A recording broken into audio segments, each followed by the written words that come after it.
Hello and welcome to our sixth chapter in sixth lecture, sorry, in fifth chapter of our comprehensive course on AI, ML, and DS. Now here we were talking about broadcasting. So this is just a small question. This type of question can be asked in some interview or maybe some test which you are asked to appear for job, etc. Here it is given that you are given three arrays. One is this np.1s, and these are the dimensions 1, 3, 4, and data type is int. That much is also specified because otherwise we know that np.1s create 1.1.1 point like that. That is floating point number. So we are clarifying that we want data type integer. Now what is this 1, 3, 4? That you have to understand. Whenever this kind of dimensions are specified, what you have to do is this is called one layer, and these are rows and columns. So please do not consider that one row and three column and like that. Not like that. The very first is the number of layers, and this is the number of rows and columns. So this will be something like this. If say 3 by 4, so 3 rows, 4 columns.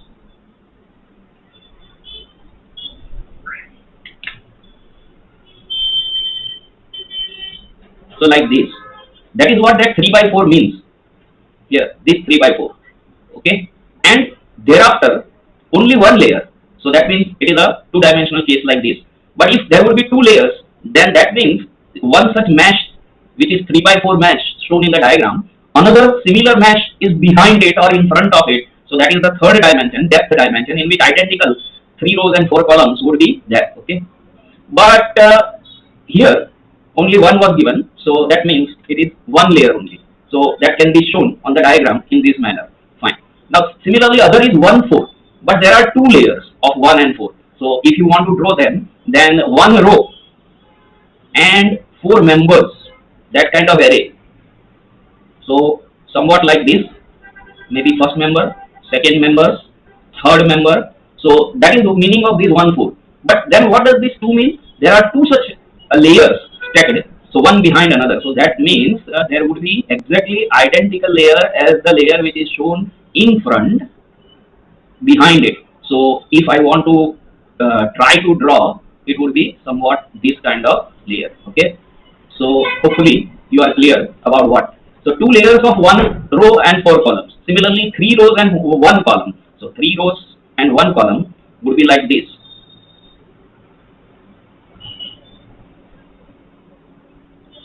This is the first row, this is the second row, and third row. 0 first and second, and 1 column. So 1 column, and now there are how many layers of that? So layers are 2. So that means again it will be something similar but depth wise. So exactly same behind is there. Okay, that is the meaning of this.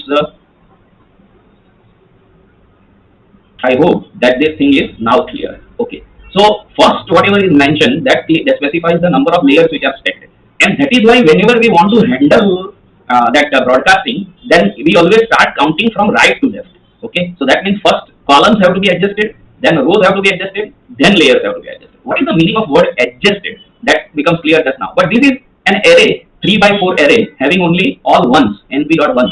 So if I write this, then this is 1, this is also 1, this is also 1, and same here also all ones. I am just putting one dot to save the time. These are also all ones, these are also all ones, and these are also all ones.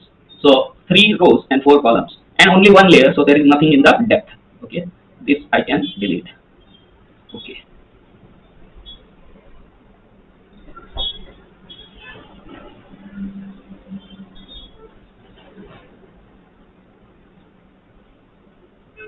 fine.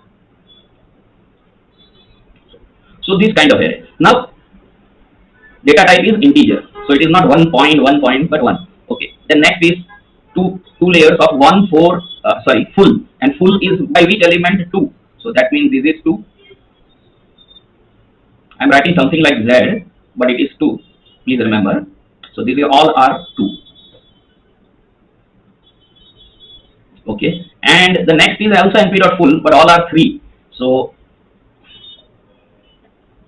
this is 3, this is 3, and this is also 3.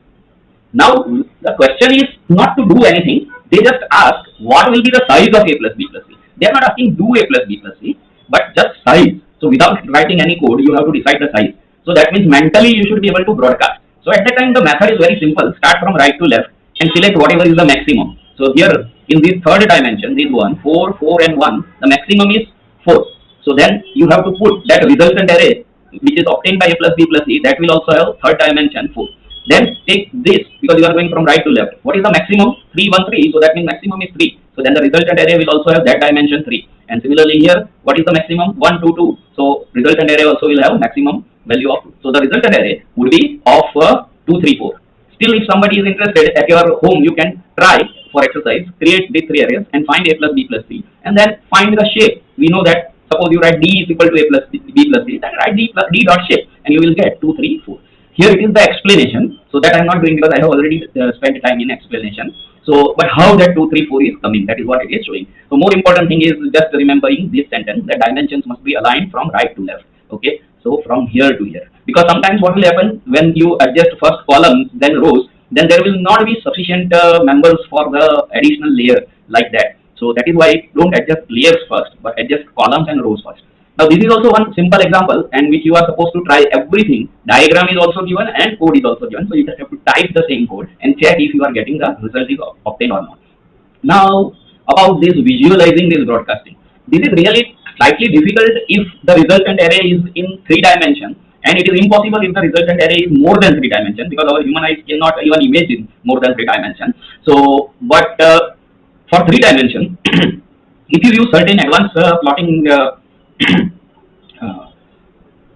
plotting techniques, then you can draw the resultant array. So here, suppose we are creating an array A which is of this type. That is, I think, this only 1, 3, 4. Okay. Then array B also, and array C also, and then we are visualizing. Here the code is given. But for visualizing, we need this matplotlib library, which we have as such not introduced so far. So it is possible that if you try in your virtual environment, then you get a message that no module named matplotlib. So at that time, just in one cell above this cell where this code is there, you just execute this code, exclamation pip install matplotlib, and then matplotlib will be installed in your environment, and then it will be imported here by this line of code. This is also from matplotlib only, and then we first set the 3 arrays. So these are our 3 arrays, okay, and we also print the result. So print A. So what is A? All np.1s 1, 3, 4. Data type is integer. So 3 rows, 4 columns, and only a single layer. Okay, only a single layer. There is nothing behind it, or there is only one layer. So that is my A. Then and B is 2 layers of 1 row and 4 columns, and they are filled with, because I am using np.full, with which element? 2. So 1 row and 4 column, because here it is 1 row and 4 column, and 2.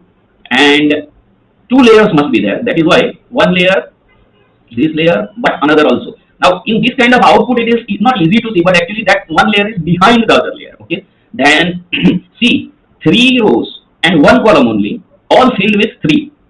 np.full. So 3 rows, 1 column, all filled with 3, and there are 2 layers again. So at that time again, 2 layers should be visible. These were also 2 layers, and these were also 2 layers. Okay, like this.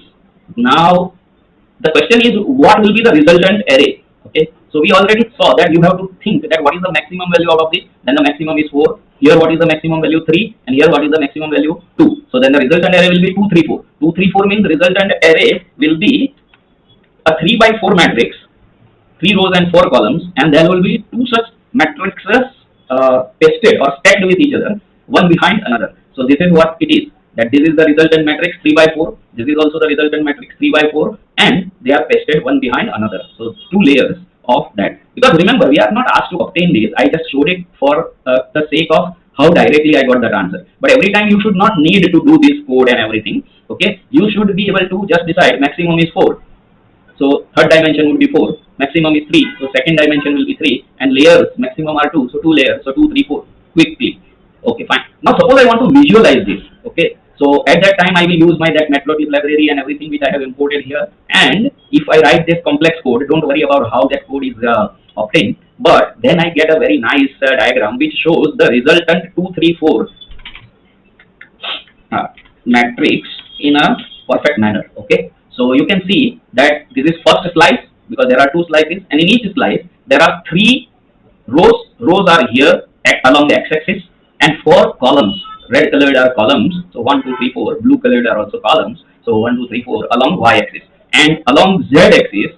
That means one behind along x-axis only actually. One behind another, there will be depth, or two such arrays are stacked, and each are 6, 6, and 6 here. That is why all these are equal in height, because on this axis if you see this height is 6, and on this axis also if you see this depth is 6, and similarly on this axis this is 6. So all these are equal in height, because resultant array was two layers of 3 by 4, 6, 6, 6. Okay, so all these are of same height, means all are elements of same magnitude 6, and there are two layers. Each layer has 3 rows and 4 columns. Each layer has 3 rows and 4 columns. Hopefully this diagram makes things correct. Okay, perfect.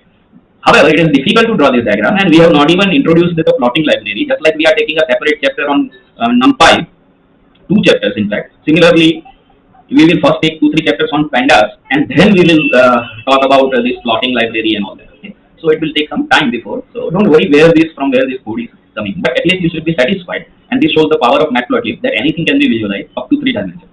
Now in next lecture we want to do this NumPy string operation, because its name is NumPy. NumPy means it is numerical Python. So you should not get that wrong idea that it is limited only to handling numbers. It can handle. That means I can create a NumPy array like this, np.array.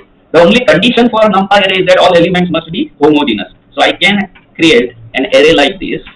It is absolutely fine, and then I can do various operations on this array, just like I was doing on an array of numbers. This is an array of strings, and here I for simplicity take one letter string, but it can be multi-letter string also. For example, hello and world, or hello, how are you, in quotes. Okay, so NumPy can handle, because string or number or everything, ultimately in computer everything is converted into 0, 1, 0, 1, 1, something like that, 1, 1, 0, 1, 1, 1. So there is nothing.